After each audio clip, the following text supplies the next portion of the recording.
take to the street to talk about their want. Mr Chairman? David Clendon. Mr Chair, I'm pleased to take a call on this bill. A lot of the speeches we've heard tonight have come from MPs from Christchurch, from Canterbury, and that's as it should be. They are representing the people most directly affected.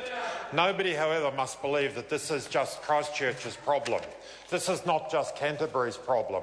This is a problem, this bill, this extension of the denial of democracy, is a problem for every single New Zealander who believes in living in an open and transparent democracy, where people have a chance to select their representatives, to select the people who will make decisions on their behalf. And that is what has been denied to people in Canterbury for another 3 years. This is actually creating a second class of citizen in New Zealand. We will have first-class New Zealanders who have the right to elect their representatives, and we will continue to have second-class New Zealanders in Canterbury denied the right to elect their representative at the regional level.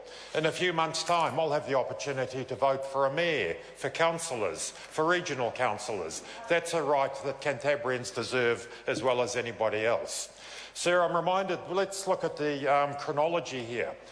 April 2010, the Canterbury Regional Council, ECAN, was deemed to be dysfunctional. Let's just accept for the sake of the argument, which actually I don't and many others don't, that council was dysfunctional. A government that had the political will to enable democracy, to facilitate democracy, could, between April 2010 and October 2010, have enabled a legitimate and a democratic election of new regional councillors for Canterbury. It may have required legislation.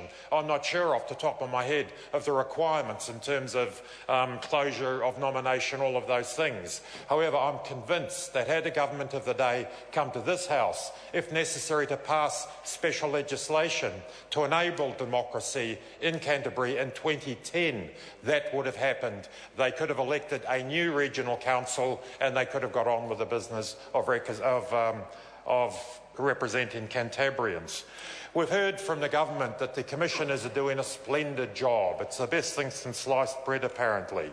We're hearing that the extension is sensible and practical, the decision to deny democracy on the grounds of sensible and being practical. This is extraordinary from a government who talks a great deal about choice, supported by the remnant of their one of their support parties. Choice is the word they use a great deal. Where is the choice in this decision?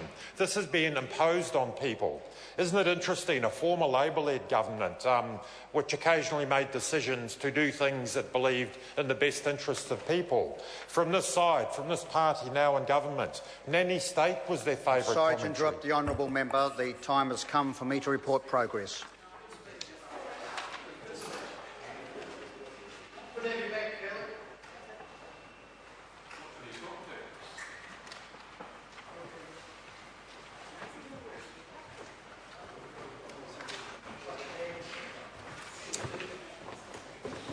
The House is resumed. Mr Chairman. Mr Speaker, the committee has considered the Privacy Information Sharing Bill and reports it with amendment and divided into the following 3 bills. The Privacy Amendment Bill, the Tax Administration Amendment Bill, the Births, Deaths, Marriages and Relationships Registration Amendment Bill. The committee has also considered the International Finance Arrangements Amendment Bill and reports it without amendment. The committee has also considered the Environment, Canterbury, Temporary Commissioners and Improved Water Management Amendment Bill and reports progress. Mr Speaker, I move that the report be adopted. The question is that the report be adopted. Those of that opinion will say aye. Contrary, no. The report is adopted. So the Privacy Amendment Bill, so divided and amended, will be set down for third reading next sitting day, as will the Tax Administration Amendment Bill, also set down for third reading next sitting day. The Births, Deaths, Marriages and Relationships Bill, set down for third reading next sitting day.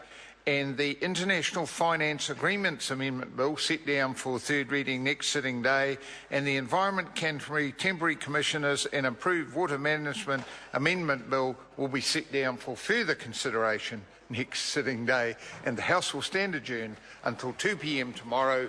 Good evening, everybody.